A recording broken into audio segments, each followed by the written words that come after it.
Ladies and gentlemen, I invite everyone to join me in a toast to the outgoing president, Mr. Jordan Lee.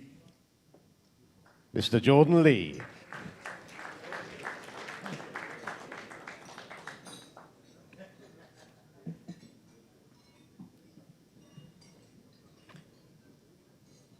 Distinguished guests, ladies and gentlemen, the French are famed for being unreliable and always late. Considering the fact I should be standing in front of you tonight in Nice making my final speech, I think I've made my fellow countrymen proud.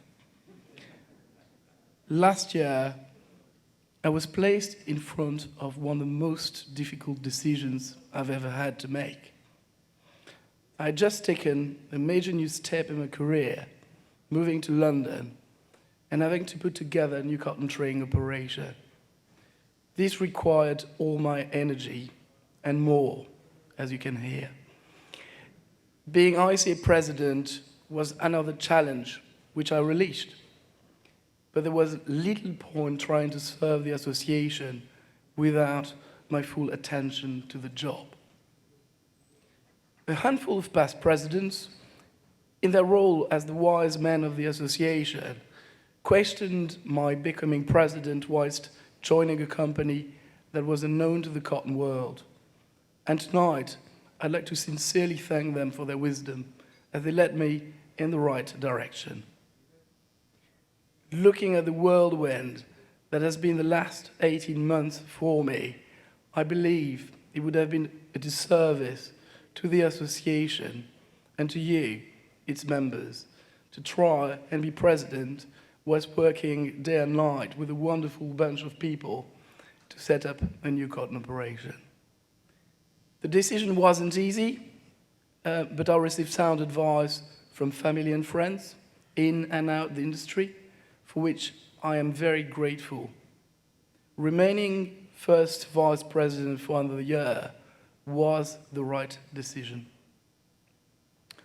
But that has also meant that our outgoing president, Mr. Jordan Lee, had to sacrifice a year of his stint as an officer of the association. Jordan did not hesitate a second. He, as well as the other officers, the board, and the secretariat, were extremely supportive at all times. And this has meant a lot, an awful lot to me. Ladies and gentlemen, Jordan has been the most dedicated, driven, and insightful president of the association, bringing his clout and his sense of humor, too, all over the world on behalf of the ICA and its members, from Santa Barbara to Lahore, from Liverpool to Dhaka. I would like you all to know and acknowledge that Jordan is one of the finest gentlemen I've ever had the pleasure to meet and work with. Jordan, thank you.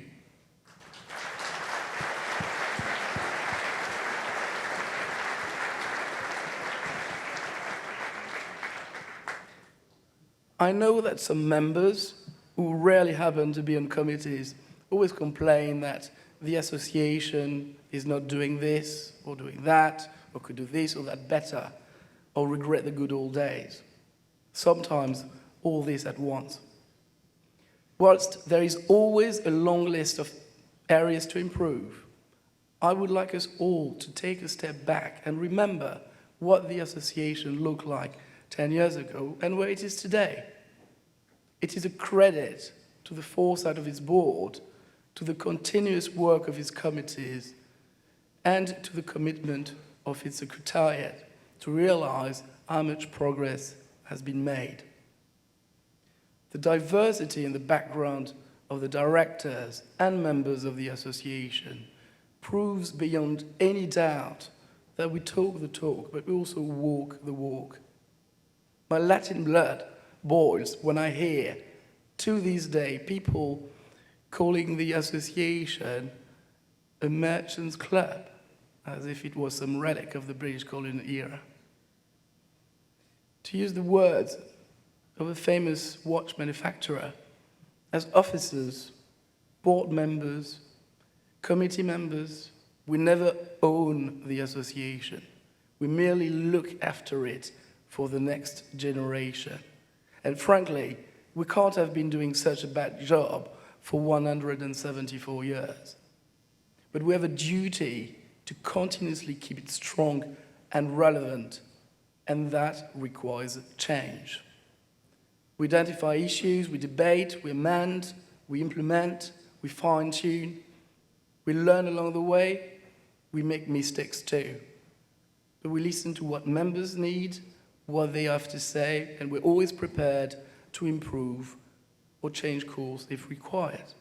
And I hasten to add, if you feel you're not being listened to, please join committees and contribute to the life of the association.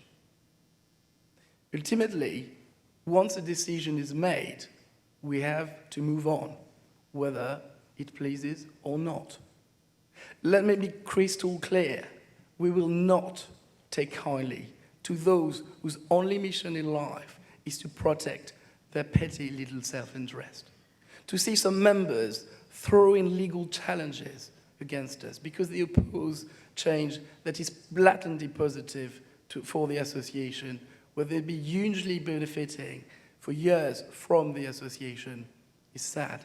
More than sad, it's utterly unacceptable. And to those, I want to make it clear that the association will never be bullied. It is moving forward, whether you like it or not, and your legal challenges will be defended and defeated in the most vigorous manner. Another major challenge to us is the active circumventing of the default list.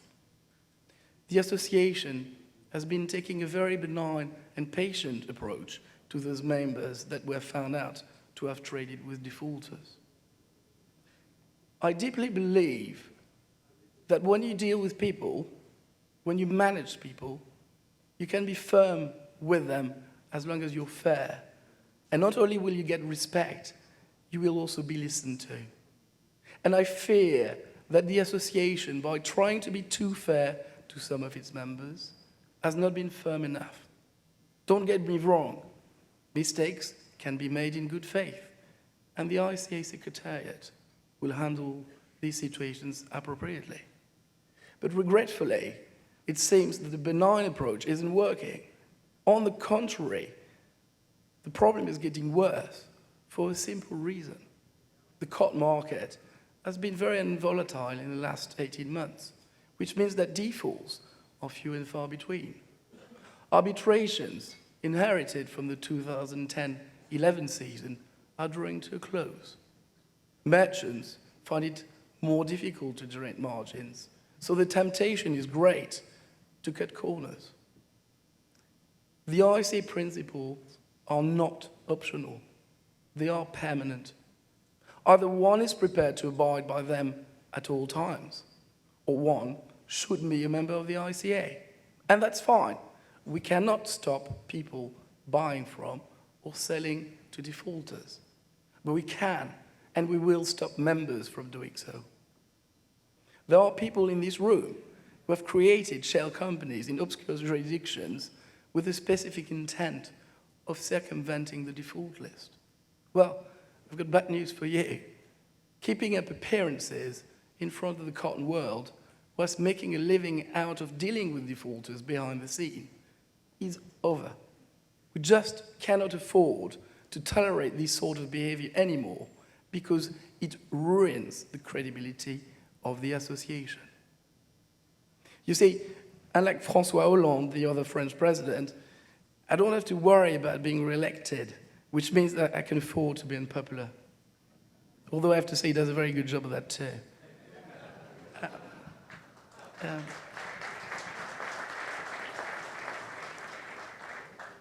Ladies and gentlemen, the conjunction of heightened volatility and heightened counterparty risk creates a very damaging and sometimes even lethal combination.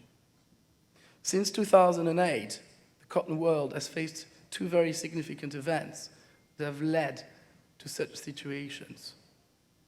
For those of you who were at the dinner in 2008, you just have to look around you to see that we have lost a number of our dinner companions in the process, and amongst them, a lot of very good people.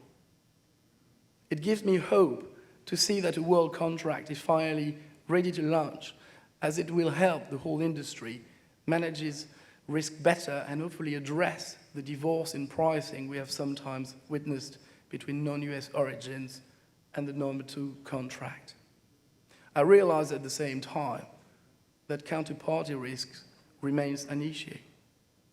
The ICA is no replacement for good risk management practices. But at the same time, our association still needs to make major progress in enforcing awards and ensuring that defaulting comes at a price that is too high to bear. I will spend the next year putting all my energy to bring us closer to these goals. Ladies and gentlemen, many thanks for your support to the ICA, and I look forward to serving you over the coming 12 months, leading up to what promises to be an unforgettable event next year in Liverpool, celebrating our 175th anniversary. I would now ask you to stand and drink a toast to the International Cotton Association.